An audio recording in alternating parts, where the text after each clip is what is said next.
kami sempat khutbah Jumat di Masjid Lapas, masjid di sana di Rampoang, di hadapan para tahanan-tahanan napi. Ya, kalau kita lihat kondisi mereka setelah melaksanakan sholat Jumat, itu waktunya sangat terbatas.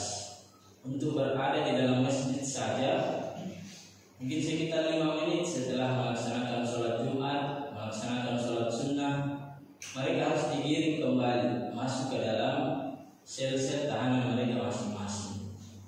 Lalu kalau kita bandingkan dengan apa yang kita rasakan hari ini, betapa banyaknya apa yang telah Allah berikan kepada kita semua, sesuatu yang mungkin dirindukan oleh saudara-saudara kita yang lain, yang mereka tidak dapat berkumpul bersama dengan saudaranya, bersama dengan keluarganya. Ya, tapi alhamdulillah kita semua bisa merasakan itu. Makanya ucapan syukur alhamdulillah harus selalu kita ucapkan. Teman-teman, jangan lupa tonton terus. Like, comment, dan subscribe.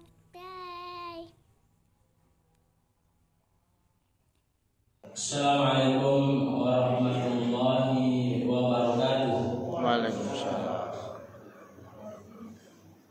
Alhamdulillahilladzi arsala rasulahu bil huda wa dinil haqq liyudhhirahu 'ala dini kullihi wa kafaa billahi shahida. Asyhadu an la ilaha illallah wahdahu la syarika wa asyhadu anna Muhammadan 'abduhu wa rasuluh. Allahumma shalli 'ala Muhammadin wa 'ala alihi wa sahabatihi wa man tabi'ahu bi ihsanin ila yaumil qiyamah wa ba'd. Bapak Ibu jamaah salat Isya dan tarawih yang semoga dimuliakan Allah Subhanahu wa taala, di malam yang berbahagia ini, malam yang ke-24, kita sudah berada di 10 terakhir bulan suci Ramadan. Dengan segala apa yang Allah telah berikan kepada kita, patutlah bagi kita semua untuk senantiasa menambah kesyukuran kita kepada Allah Subhanahu wa taala. Salah satunya baik itu dengan lisan kita mengucapkan hamdalah, mengucapkan alhamdulillah, dan juga dengan perbuatan, yaitu dengan melaksanakan ibadah secara maksimal. Mungkin kita menganggap atau sebagian manusia menganggap nikmat yang Allah Subhanahu wa taala berikan kepada kita itu tidak perlu untuk kita maksimalkan. Ya, tapi kita juga harus mengingat bahwasanya apa yang telah kita rasakan dari nikmat Allah itu adalah sesuatu yang mungkin orang lain merindukan itu semua.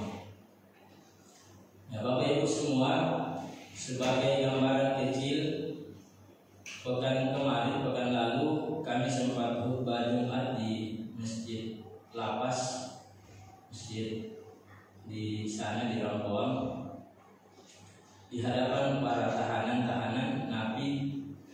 Ya, kalau kita lihat kondisi mereka setelah melaksanakan sholat Jumat, itu waktunya sangat terbatas. Untuk berada di dalam masjid saja mungkin sekitar 5 menit setelah melaksanakan sholat Jumat, melaksanakan sholat sunnah, mereka harus digiring kembali masuk ke dalam sel-sel tahanan mereka masing-masing. Lalu kalau kita bandingkan dengan apa yang kita rasakan hari ini, betapa banyaknya apa yang telah Allah berikan kepada kita semua, sesuatu yang mungkin dirindukan oleh saudara-saudara kita yang lain, yang mereka tidak dapat berkumpul bersama dengan saudaranya, bersama dengan keluarganya. Ya, tapi alhamdulillah kita semua bisa merasakan itu. Makanya ucapan syukur alhamdulillah harus selalu kita ucapkan setiap hari, apapun keadaan yang kita miliki. Alhamdulillah jamaah sekalian, malam ini kita coba untuk membahas sedikit terkait dengan salah satu di antara makhluk ciptaan Allah Subhanahu wa taala bernama iblis. Iblis jamaah sekalian adalah nenek moyang dari bangsa jin. Ya, kalau Nabi Adam itu nenek moyang dari manusia.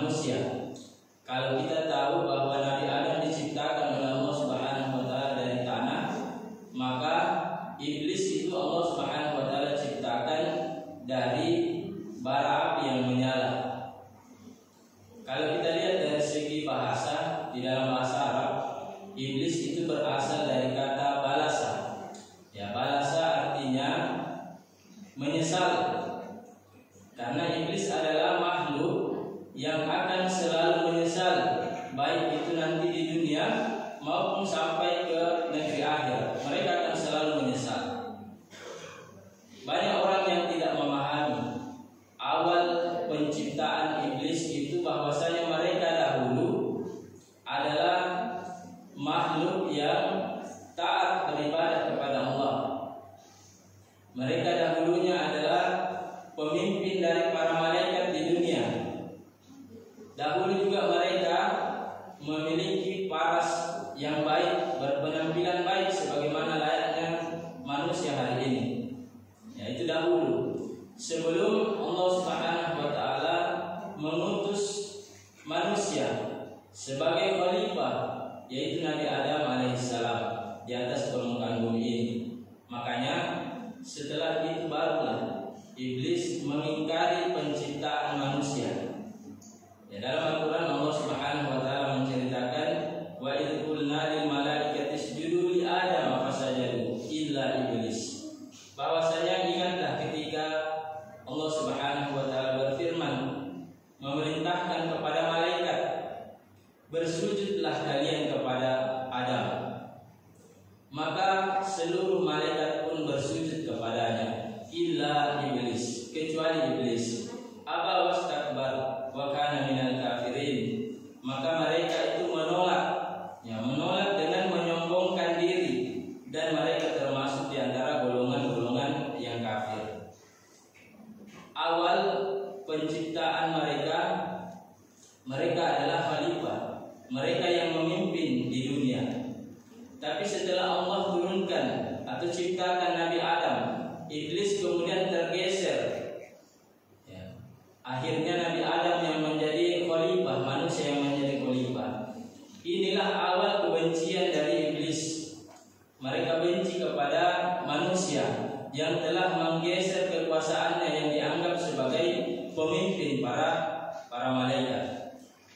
Akhirnya mereka murka dan Allah mengusir iblis dari dalam surga. Ya, disebutkan bahwasanya dalam riwayat, karena dahulunya iblis itu memiliki paras yang baik, artinya penampilan mereka bagus. Tapi setelah Allah kutuk mereka diusir dari dalam surga, mereka menjadi buruk rupa. Ya, wajahnya menjadi buruk rupa, penampilannya menjadi buruk rupa.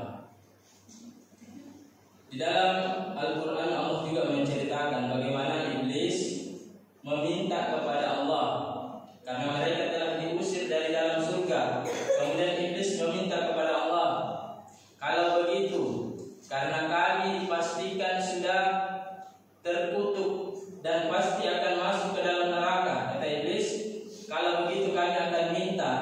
Ya, ini diceritakan di dalam surah Shad dalam beberapa ayat. Kami minta kepada Allah, wahai Allah, jangan matikan kami sampai kepada datangnya hari kiamat. Jadi iblis itu, jamaah sekalian, dia minta kepada Allah, dia minta supaya mereka tetap hidup sampai kepada datangnya hari kiamat. Lalu Allah mengabulkan itu. Ya, dalam ayat selanjutnya disebutkan Allah mengabulkan permintaan iblis. Mereka akan hidup sampai kepada datangnya hari kiamat. Ya, makanya mulai zaman dahulu sampai kepada datangnya hari kiamat akan terus ada iblis.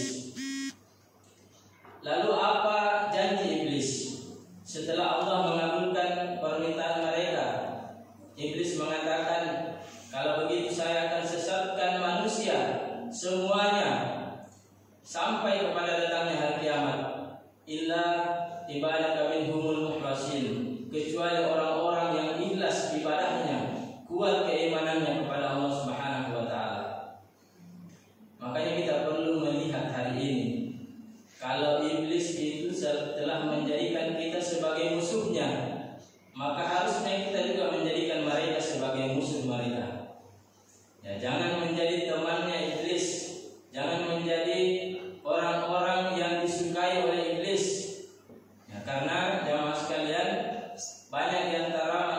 itu yang disukai oleh iblis, karena mereka menganggap inilah teman saya yang saya bisa nanti jadikan teman di negeri akhirat.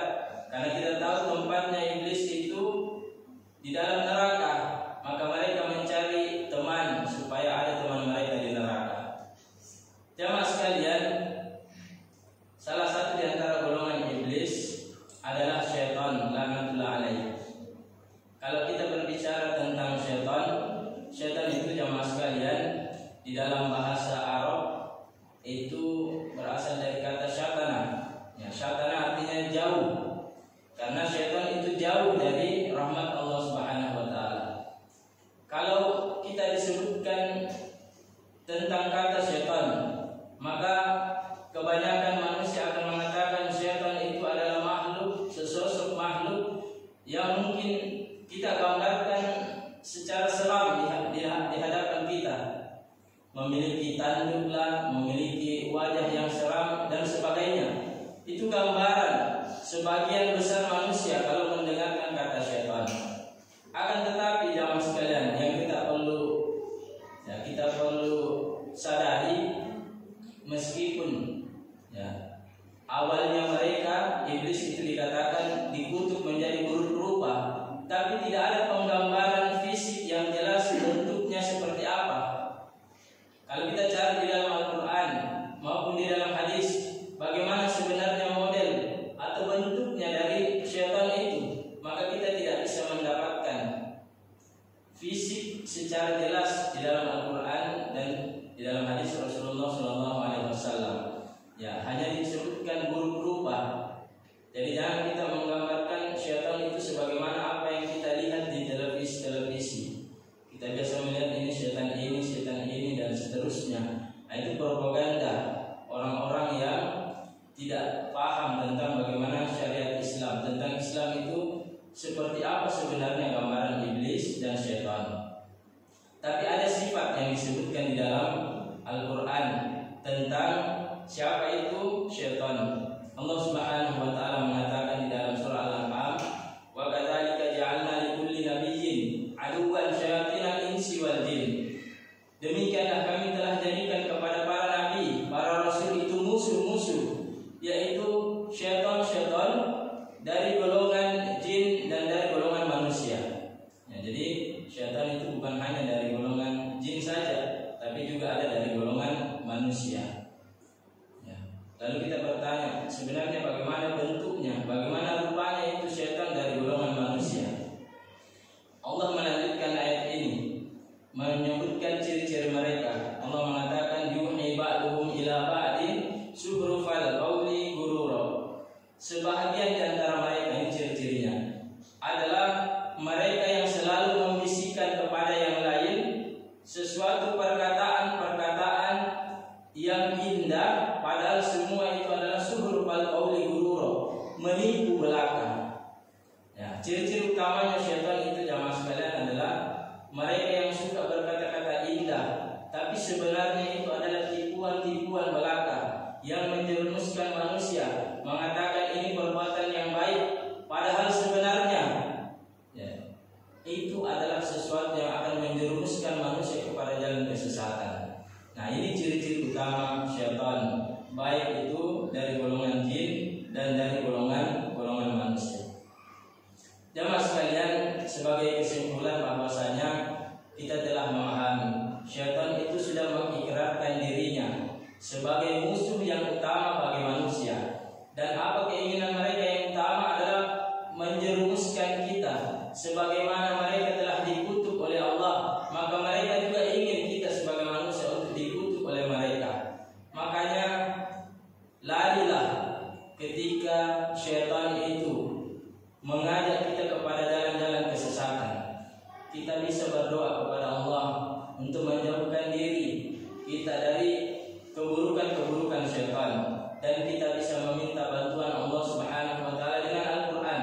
Ya, dengan Al-Qur'an sebagaimana Rasulullah dahulu meminta Jibril untuk membacakan kepadanya ketika dia mendapatkan dirinya ada sihir yang ada pada dirinya, lalu dia meminta kepada Jibril untuk membacakan dua surah Al-Mu'awwidzatain surah Al-Falaq dan surah An-Nas. Mudah-mudahan Allah Subhanahu wa taala memberikan keberkahannya kepada kita semua.